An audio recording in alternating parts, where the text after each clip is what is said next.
Okay, I'm gonna start saying it every single video right now, okay? I've been in this space for 5 years. No, not NFTs. No, not blockchain. Okay, I've been in the digital collectible space.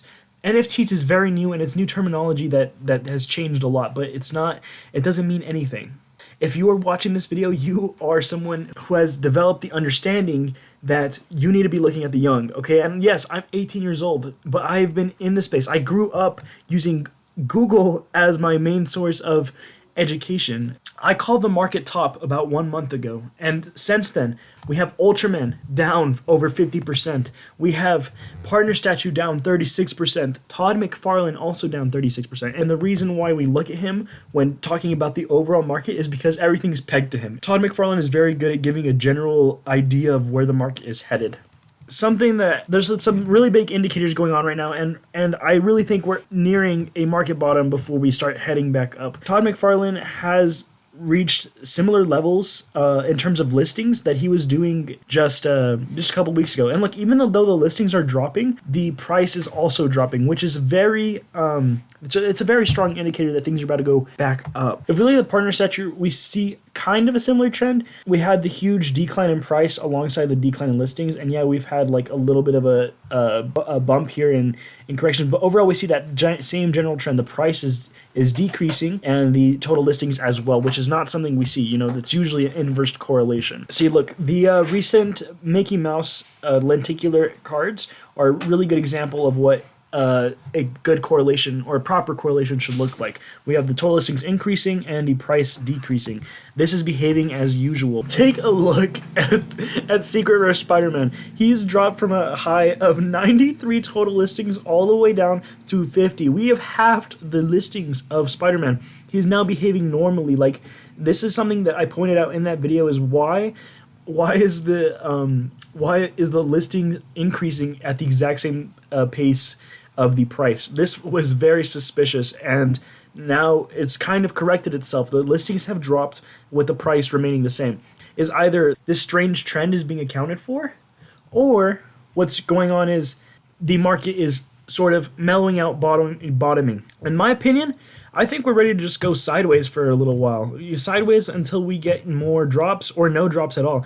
My hope is that after this drop with the motorcycle from James Bond, that we're just going to go sideways and probably get a nice big pump back up. Right now, what should you do? Should you sell? Should you panic? No, I think we're just in a good position to just hodl. Prices could keep dipping, especially if you're looking at something like Todd.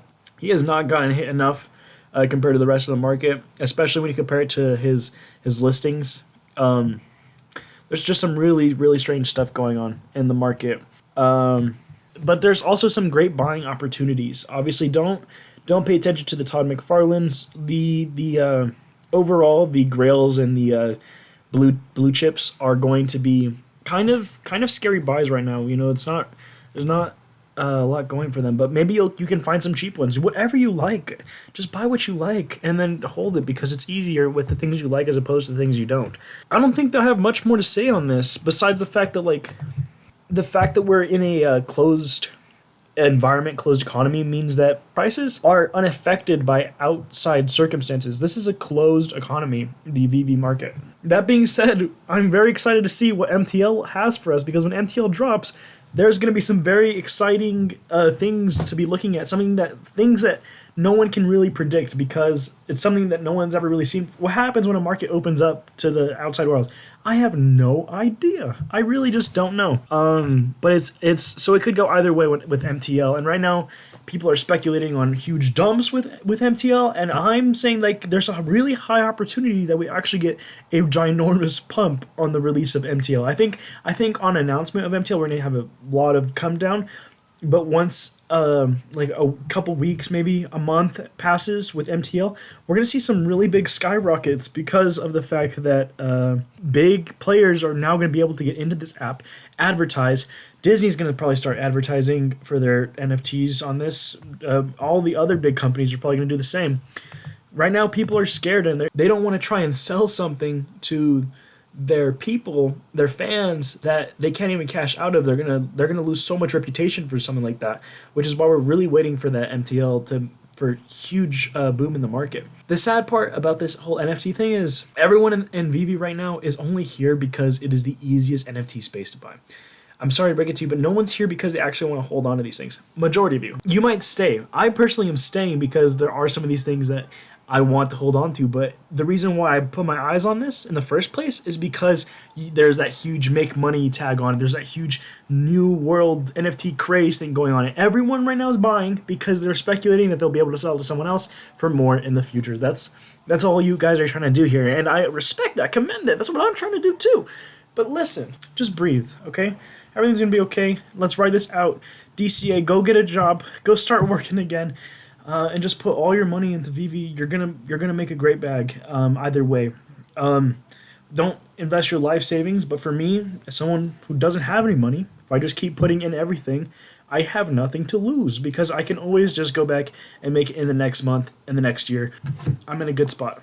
Now, before I leave you guys, I want to talk about these golden moments. All right, I know that I kind of left you guys with nothing talking about these because I've been busy, got school, and I got a girlfriend, Valentine's Day and stuff. These aren't going to be worth much in the long run. Series 1 are going to be way better. They are going to be very cool because of the fact that they are the very first Disney NFTs. But in terms of overall, there's just like bigger bags to get. I'd much rather get one Superman than 5 of these. They're just not too exciting. The Donald Duck and the Lady and the Tramp, they're meh. And the exact same reason to why you shouldn't buy them right now is the exact same reasoning I had behind the lenticular cards. Right now, everyone in the market has a history and pattern recognition that they didn't have when the first golden moments dropped. When the first golden moments dropped, no one understood what their value was going to be. No one expected it. Everyone that was buying it was simply speculating. And the people that bought in did well. But so now people in the future are thinking to themselves, well, I got to make the same decisions that those people made way back then. And because they developed that pattern recognition, that is already priced into the price, and that's why that's why the Donald Duck and the Lady and the Tramp and the Disney lenticulars are worth so much after launch because people are just like, I have to get it. I have to get it. If you guys enjoy stuff like this, something right here is going to be something that you're going to want to enjoy. And just take care. All right, you guys have a wonderful day. Let's go. Omni homie. What the fuck? I'm sorry.